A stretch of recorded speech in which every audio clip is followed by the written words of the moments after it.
இங்கே பாருங்க, இந்த பேக் வந்து எவ்வளோ வெயிட் ஆகுது? 30 கிலோ. 30 கிலோ வெயிட்டா? வெயிட் வந்து பார்த்தீங்கன்னா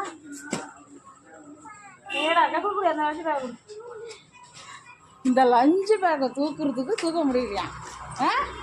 தூக்க முடியலையா? இருக்கா? டீச்சர்ஸ் டே சொன்னியா எல்லாருக்கும்? ஹாப்பி டீச்சர்ஸ் டே சொல்லு. இதில் சொல்லு happy teachers day. Happy teachers day. இன்னைக்கு நாங்கள் ஸ்கூலுக்கு போகணுமா?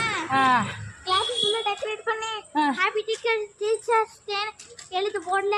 போர்டுக்கு நிறைய டெக்கரேஷன் கொடுத்து டீச்சர்ஸ் டேக்கு நாங்கள் ஃபுல்லாக புக்கு மாதிரி ஒன்று ரெடி பண்ணி நான் எல்லா டீச்சருக்கும் கொடுத்துட்டு வந்தேன். காலையிலே கொடுத்தாங்க. Very good. இன்னைக்கு காலையில் அப்போ டுமாரோ ஹாலிடே, 3 days லீவ் தான். இன்னைக்கு காலையில் ஃபுல்லாக கிளாஸ் டெக்கரேஷன் வேலை தான்.